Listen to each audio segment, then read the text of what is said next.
Assalamualaikum teman-teman, balik lagi di video gue hari ini. Jadi di channel ini kan gue udah beberapa kali ngasih advice atau tips atau tahap-tahap proses pendaftaran di universitas-universitas yang dulu pernah gue daftar waktu gue SMA.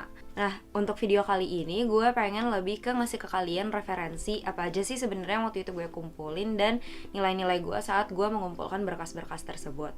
Sebelum mulai, gue pengen garis bawahin bahwa video ini tuh cuman referensi. Jadi gue gak mau ini dibikin standar pembanding karena tiap tahun pasti standarnya berbeda-beda. Dan ini juga sebenarnya bukan untuk bikin kalian merasa kalian mungkin nilainya lebih bagus atau misalnya lebih rendah, tapi supaya untuk bahan motivasi aja. Oke? Gue di sini sama laptop gue. Di sini gue ada semua nilai rapot ketika gue SMA, nilai IELTS, nilai SAT yang kurang lebih gue nggak bisa nemuin nilai fixnya. Terus habis itu sertifikat list apa aja yang gue kumpulin, sama terakhir nanti kalau misalnya ada waktu sedikit gue bahas tentang interview juga. Oke, jadi tes berkas. Tes berkas itu gue udah sering bilang yang dikumpulin adalah nilai rapot, nilai SAT, nilai IELTS atau TOEFL. Terus habis itu esai-esai, surat rekomendasi, sertifikat kalau misalnya lo pernah ikut lomba atau organisasi segala macam, itu yang lo kumpulin.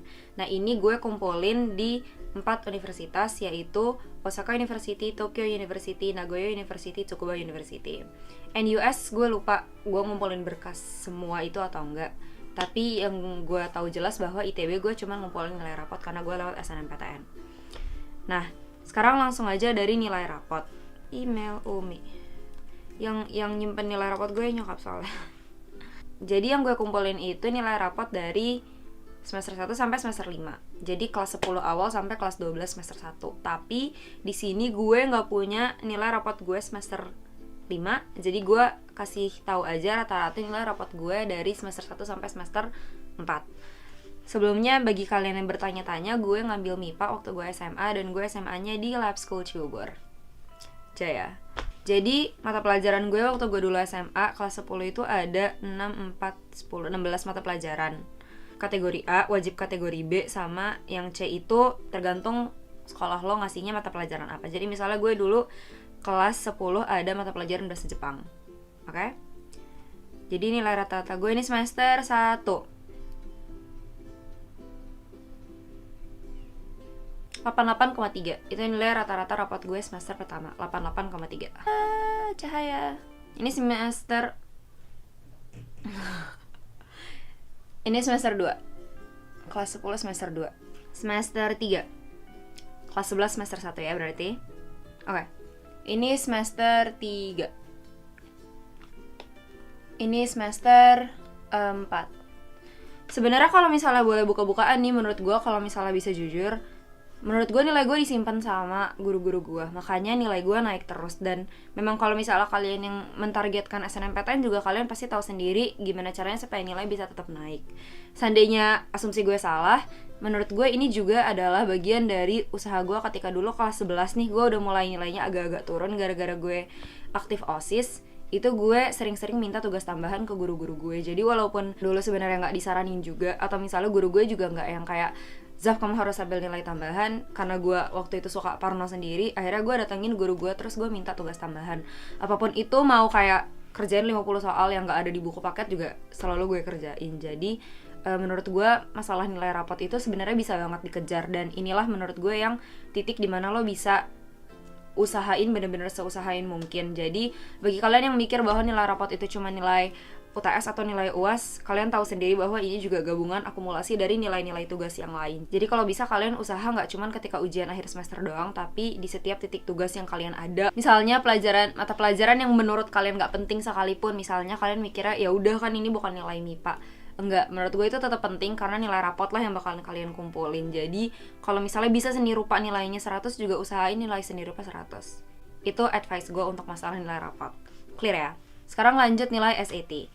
Jadi SAT itu gue ngambil sekali doang. Gue waktu itu ngambil di JIS, dan yang gue ambil itu reasoning, matematika level 2, sama subjek fisika. Gue ngambil fisika karena waktu itu Tokyo University sama Nagoya University minta SAT yang ada mata pelajaran MIPA-nya 1. Terus waktu itu pilihannya antara bio, chem, sama fisika. Akhirnya gue milih fisika karena itu yang paling make sense buat gue. Terus nilai gue nyari nilai spesifiknya nggak nemu. Gue udah nanya nyokap juga nggak nemu. Jadi yang bisa gue ingat-ingat adalah dari nilai maksimal 1600, reasoning gue itu gue dapat 1300. Terus untuk matematika level 2 sama subjek fisika juga, kalau di total nilai gue 1300-an. Gue nggak tahu spesifiknya berapa, gue nggak ingat.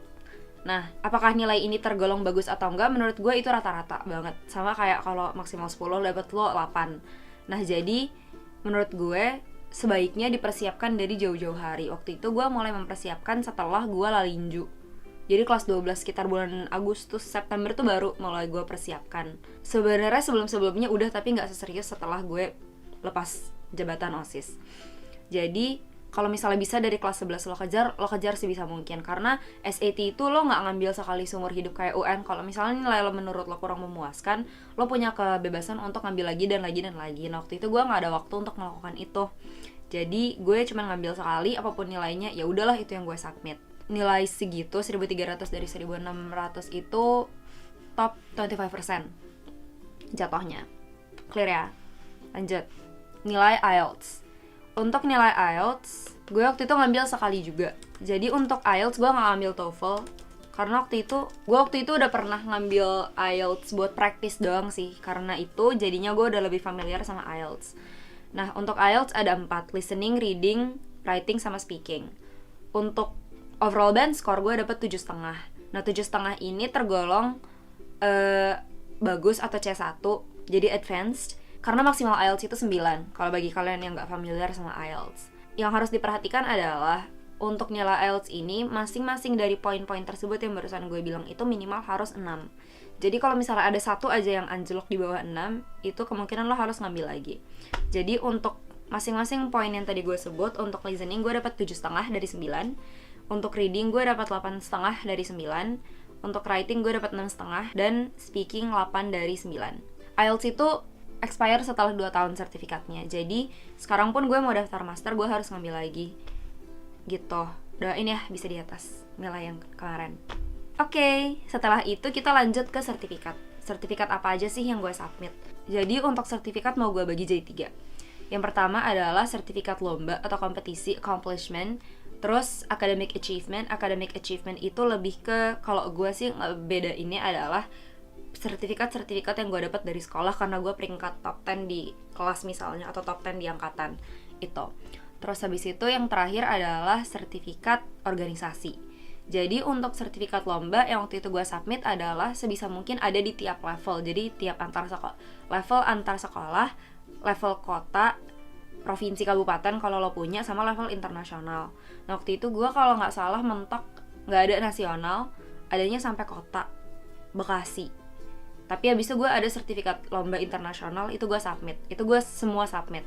Untuk akademik, waktu itu gue submit sertifikat kayak misalnya nilai ujian apa tertinggi, nilai ujian apa tertinggi ketika UTAS atau apapun, itu gue submit semuanya. Terus nilai peringkat berapa di kelas misalnya itu gue submit, nilai peringkat berapa di angkatan juga itu gue submit. Nah terus yang terakhir untuk organisasi, gue ngumpulin sertifikat OSIS, sertifikat MPK.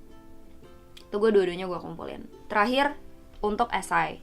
Untuk tiap-tiap universitas itu ada 2 yang diminta kebanyakan. Yang satu adalah yang sesuai dengan jurusan lo. Terus yang satu lagi adalah prompt tersendiri yang lebih personal. Jadi menanyakan tentang diri lo jauh lebih personal daripada kenapa milih jurusan ini gitu. Nah di sini yang ada di folder drive gue itu nggak lengkap. Tapi untuk contoh nih, untuk yang Nagoya University, waktu itu gue daftar Social Sciences School of Economics. Prompt yang ditanyakan adalah identify specific areas of study you wish to pursue in the School of Economics. Jadi apa sih yang sebenarnya spesifiknya yang pengen lo pelajarin dari School of Economics di Nagoya University, and tell us how those subjects will help you meet your academic and professional goals. Dan ceritakan kepada kita bagaimana subjek-subjek yang pengen lo pelajarin ini akan membantu lo mencapai cita-cita lo. Gampangnya begitu. Di sini waktu itu gue tulis adalah gue dari kecil, karena gue daftar School of Economics ya, gue tulis di sini bahwa gue dari kecil suka jualan. Ketika SD gue suka jualan kartu, gelang-gelangan, segala macam tuh gue suka. Terus gue suka punya pendapatan sendiri. Terus habis itu akhirnya sampai SMA gue suka, ada hobi yang namanya bookkeeping. Bookkeeping itu sebenarnya lebih ke nge-track finances lo. Nah waktu itu gue suka karena waktu itu gue lagi hobi bullet journaling juga. Nah gue tulis di situ bahwa dan karena itulah gue punya skill basic untuk ekonomi. Pokoknya sebenarnya menurut gue kalau dibaca sekarang juga nggak make sense banget sih gitu kan. Cuman gue yakin semua yang baca esai ini juga, profesor-profesor yang baca juga paham bahwa ini ditulis sama anak SMA yang akan melebih-lebihkan kemampuannya supaya bisa keterima di universitas yang didaftarkan. Jadi di sini gue nulis, jadi experience gue di bookkeeping ini membantu gue memiliki great mathematical skill which is required in order to understand economy. Duh! With a deep understanding of calculus. Jadi gue jelasin tuh di pelajaran matematika peminatan poin-poin yang dipelajarin tuh apa aja. Di sini gue nulis kalkulus, habis itu gue belajar statistik.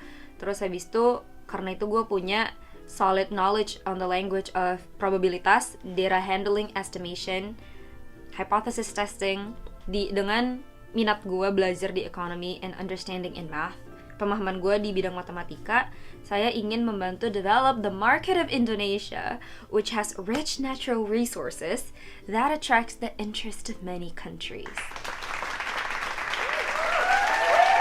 Itu yang waktu itu gue sampein. Nah, untuk esai yang lebih personal yang ada di sini itu contoh yang gue kumpulin ke Human Sciences program yang gue sekarang masukin. Ini gue masuk Osaka University akhirnya. Nah, di sini yang gue masukin adalah, kalau nggak salah yang ditanya itu, what would you change about your past? If you can change one thing about your life, what would it be? Dan di sini gue menuliskan tentang sistem hierarki yang ada di sekolah gue saat itu. Nggak tahu saat ini masih ada atau enggak. Dan betapa gue melihat bahwa itu tuh nggak bermakna, nggak memiliki makna yang seberapa. Dan bagaimana gue menyesal ke bawah arus pergaulan untuk bisa survive di hierarki tersebut, hierarki food chain, apapun lah. Pokoknya kalian tahu sendiri. Dan menurut gue untuk yang personal essay ini, gimana caranya se-authentic, se-original, dan se-kamu mungkin. Kenapa? Karena ini adalah kisah kamu sendiri, dan pada akhirnya kamu bakal di-interview loh mengenai ini. Jadi waktu itu gue ngumpulin ini, terus gue ditanya pas interview, ini yang kamu tulis, ini yang lo tuliskan, maksud lo gimana? Coba elaborate lebih jauh. Terus abis itu, kalau lo bisa balik lagi ke waktu itu, apa sih yang bakal lo lakukan? Dan kalau misalnya lo minta tolong orang untuk nulisin esai lo, atau misalnya bahkan plagiat dari internet, A, mereka pasti tahu, B, lo bakal keteteran ketika lo interview, apalagi kalau lo nggak mendalami esai lo. Itu advice dari gue. Jadi untuk esai sebenarnya nggak bisa dibandingin, karena mimpi semua orang beda-beda, motivasi mereka juga beda-beda. Jadi yang harus kalian pelajari dari sekarang adalah gimana caranya kalian bisa mencantumkan semua ide-ide yang kalian punya di satu esai yang terstruktur, dan poin yang pengen kalian sampaikan pun jelas, dan itu bisa kalian rangkum dalam maksimal 500 kata. Karena itu panjang esai yang waktu itu gue submit tuh paling panjang, gue ingat 500-700 kata. Kalau dari kalian yang mikir bahwa pelajaran opening, body, conclusion itu nggak penting, itu penting, men. Terus habis itu surat rekomendasi gue ada contoh nggak ya? Kalau ada gue cari. Recommendation letter. Oh ada nih, Pak Masun, guru fisika gue. Pak Masun, oh ini waktu itu gue daftar di Tokyo University Peak Program for Environmental Science, nggak keterima. Waktu itu ini gue bantu nulisin di beliau, jadi gue tanya ke beliau apa yang pengen beliau sampaikan, terus gue bantu translate ke bahasa Inggris. Nah akhirnya tapi ujung-ujungnya gue balik lagi kirim ke beliau yang tanda tangan, beliau yang ACC lagi, gue nggak tahu apa yang diubah. Terus itu yang gue submit ke kampus gue, yang gue nggak keterima itu. Jadi di sini yang ditulis adalah, as a student, Zafira has demonstrated a lot of learning in the level of commitment necessary to succeed in university and beyond. Jadi ini sebenarnya balik lagi sesuka hati guru lo masing-masing. Jadi kalau misalnya bisa dari sekarang, saran gue adalah untuk sering-sering sungkeman sama guru lo. Kalau misalnya lo saat ini adalah orang-orang yang dirasa ada di blacklist guru-guru, mulai coba deketin guru lo satu-satu, karena menurut gue kesuksesan di akademik itu nggak cuma dari ridho orang tua, tapi ridho guru lo juga. Itu saran gue. Pada akhirnya yang nulis nilai lo di rapot lo itu guru lo. Jadi jaga etika lo. Itu semua berkas yang waktu itu gue kumpulin. Sekali lagi gue mohon ini gak dibikin untuk jadi pembanding, cuma untuk sumber referensi aja, karena setiap tahun standar pasti berbeda, dan kurikulum pun setiap tahun pasti ada aja yang berubah, seperti yang kalian tahu di negara kita tercinta. Oke? Sekian video gue untuk hari ini. Semoga ini bisa jadi sumber referensi buat kalian, dan semoga ini bermanfaat. Kalau misalnya ada pertanyaan atau yang nggak clear, bisa langsung di Instagram gue @safiraiha atau di komen di bawah. Nanti gue coba jawab satu-satu, oke? Dadah, assalamualaikum. Semangat teman-teman.